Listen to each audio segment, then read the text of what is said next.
Isang mapagpalang araw mga kalingap mga kababayan, at ayan, meron tayong pupuntahan dito na isa sa beneficiary natin, at alamin natin ang sitwasyon kasi ay kagagaling lang ng donsol sa Bagyo. Kaya mga kalingap mga kababayan, samahan nyo kami sa pagkumusta sa isa sa beneficiary natin dito sa Barangay San Rafael, and let's go.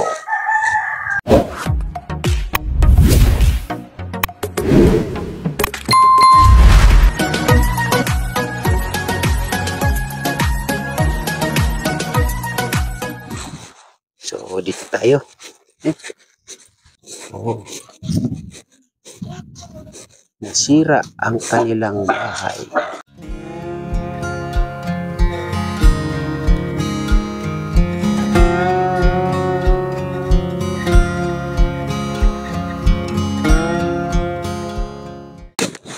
Galit ang aso. Hello kuya, kumusta? Ano nangyari sa bahay ninyo? Nakasira ng bagyo. Grabe. Grabe, no? Kaya yung mga gamit kong iba, nagka-irritate yung... Hindi ka, sir, mo ano? Grabe yung naging ano nyo dito, no? Warak ang buong bahay. Suot mo tong mic, kuya. Nasa dam. Saan ka galing? Saan ka galing? Kasi kanina pagpunta namin dito, wala ka. Nagkukupra. Nagkukupra. Po, dyan. Ano yan, yung mga laglag na nyog? Po, yung mga nalaglag na nyo. Tapos, yung iba, yung mga hindi nalaglag. Ano po? Inaakyat mo rin. Sayang kasi. Grabe yung naging ano ng bagyo dito sa inyo, no?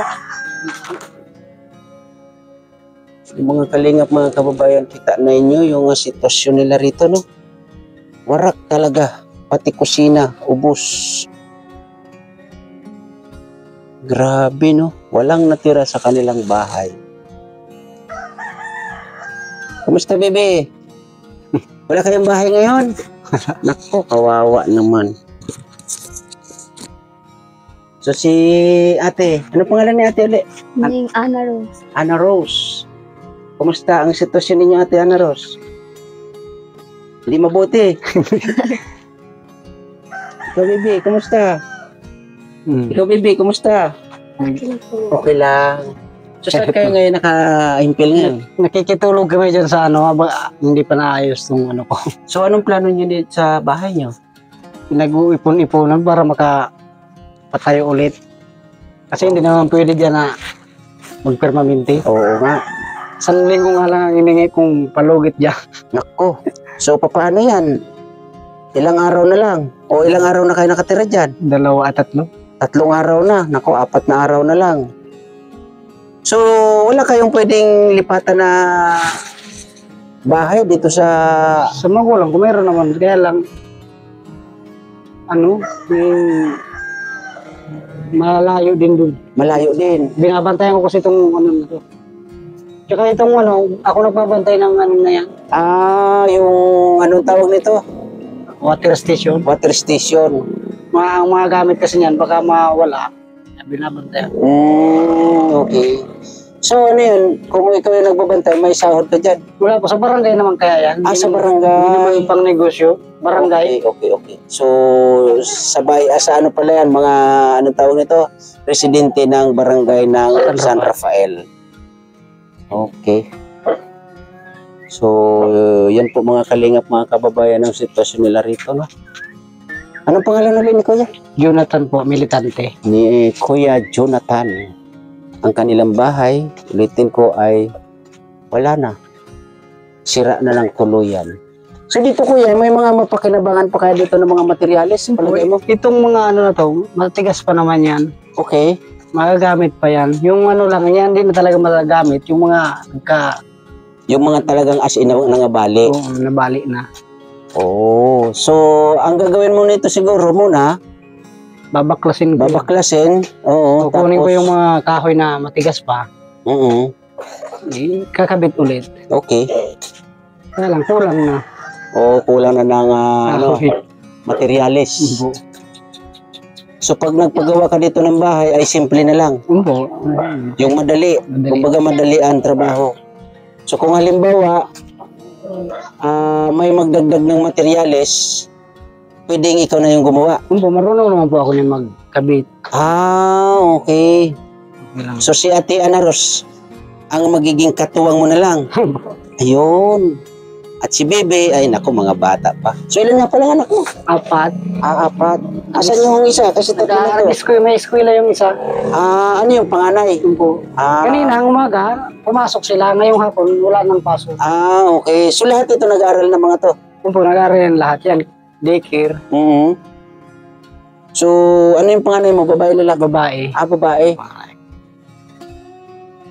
So ulitin ko po mga kalingap, mga kababayan, ako po ay nananawagan sa lahat ng mga nagiging kaagap ay katuwang natin dito sa Dunsol, na isa po sa ating beneficiaries ay ito ang kanilang sitwasyon, warak ang bahay. So siguro kuya, kung medyo maliit-liit lang na bahay, basta importante ay may matuluyan kayo, okay na siguro, no? Okay lang po. Maski kahit maliit lang, basta may matutulugan, ganyan, may tilungan pag umuulan. Yun ang pinaka-importante. Itong mga haligi na to, kuya, parang okay pa, no? Pwede pa po yan. Mga matibay pa. Yung dun lang sa gilid, ang nabali. Oo, balik na talaga, no? Yung dito sa gitna, okay pa. Ito, okay pa to. Yun po. Ano na lang, tutuwid na lang.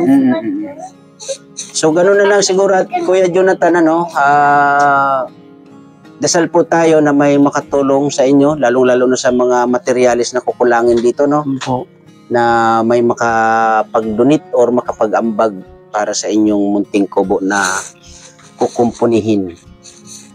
Malakas talaga yung bagyong dumaan dito. Anong bagyo yun?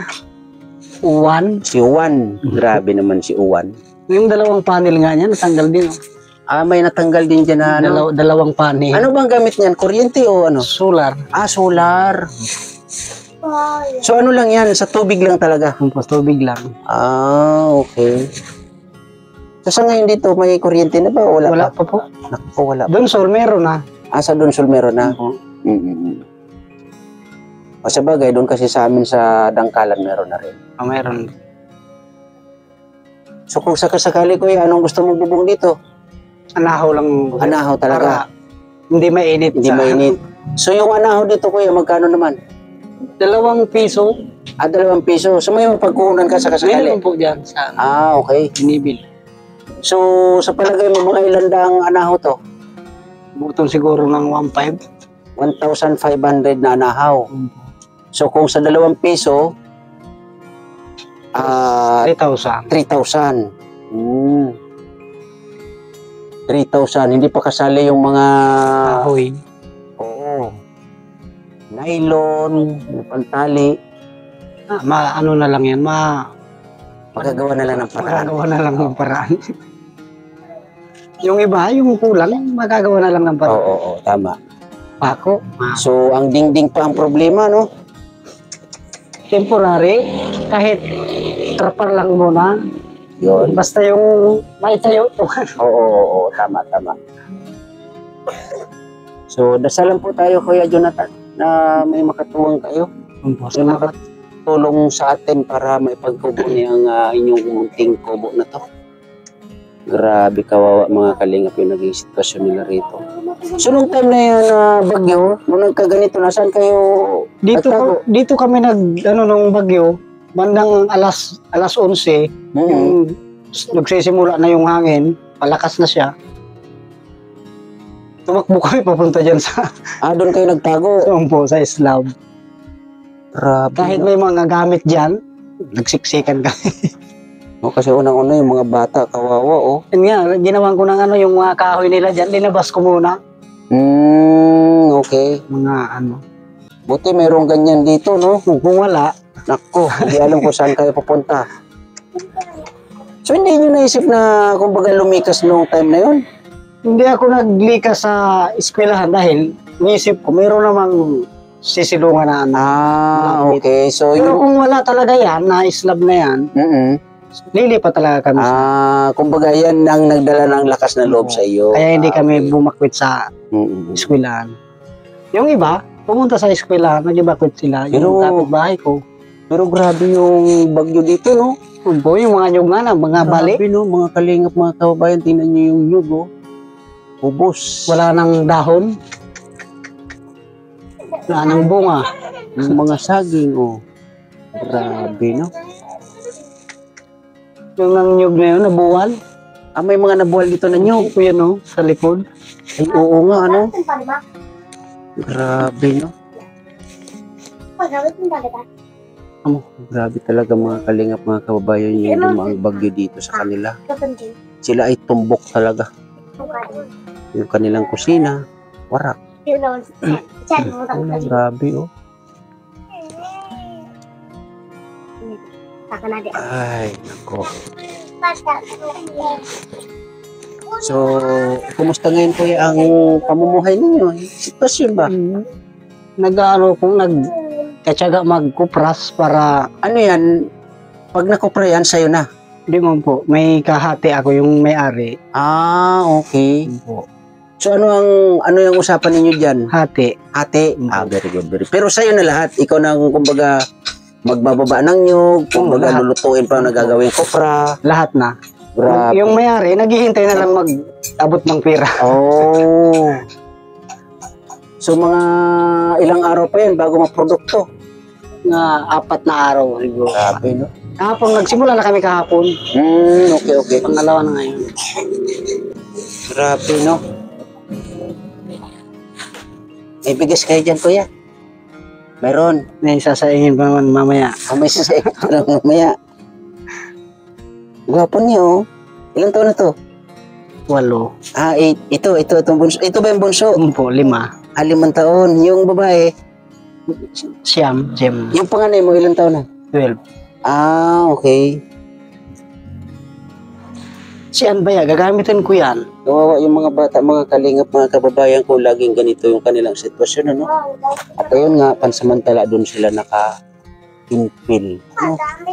Sa,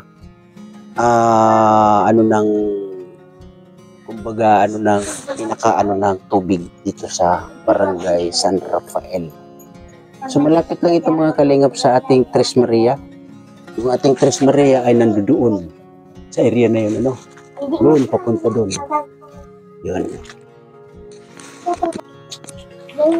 Ayan, Kuya Jonathan.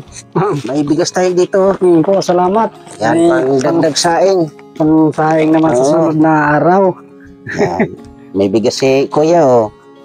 Yan, dali, uwi nyo doon sa bahay ninyo na bago. So, yun lang po, Kuya Jonathan, no? Dasal po tayo na may makatulong tayo. May bigay sa atin ng dagdag sa materialis ninyo, no? Lalong-lalo na ito yung inyong sitwasyon, ano? So, ate, ano pangalan ulit ni ate? Ana Ros. So, ate Ana Ros, dasal po tayo, no? Sama-sama tayo na magdasal na may makatuwang tayo para sa pandagdag ng materialis para mapakumpuni ang inyong munting kubo, ha? Araw-gabi, magdasal po tayo, no? So, yun po, Kuya Jonathan, lagi po kayo mag-iingat dito, ha? Po. Babaklasin ko na nga yan. Oo, anin mo na to kasi sa gabal pa yan, ano? Pag dumadaan dyan, nakayuko lang. Tsaka yung mga materialis na medyo okay pa, ipunin mo na, ha? Yung mga ano na yan, pwede pa po yan. So, kung halimbawa man, pag nagtayo ka ng bahay, dito pa rin. Po, dito pa rin. Kahit wala na yung maliit lang, Oo. may kusina. Para hindi na gaanong, kumbaga, hindi na gaanong malaki yung gagalaw-galawan at paglilinisan, di ba? Sabagay, ilan lang naman ang anak ninyo? 4 lang? 4. So, ganun lang, Kuya Jonathan, ha? Po. Lagi pong mag-ingat uli dito sa inyong ginagalawan sa ngayon kasi unang-una wala pa palang kuryente dito, no? Wala pa. So, anong ginagamit ninyo sa gabi? Headlight. Ah, okay. Tapos ano, yung gasira. Yung kasira, yung may gas. So, parang balik tayo sa sa dating panahon. Noong mga 80s, gano'n. Wala pang kuryente. Wala pang kuryente at hindi pa uso ang kuryente nung araw. So, sige Kuya Jonathan, Ate Ana Ros, Salamat. lagi kayo mag-ingat dito. Welcome po. Ayan, kunin ko po yung mic. Ayan. So, kami po muna yung aalis, Kuya Jonathan, ha? Ayan. Okay, welcome. Basta dasal po tayo, ha? Okay. So, yun mga kalingap, mga kababayan, napasala natin sila Kuya Jonathan at Ate Ana Ros, isang pamilya na nawala ng maayos na tirahan.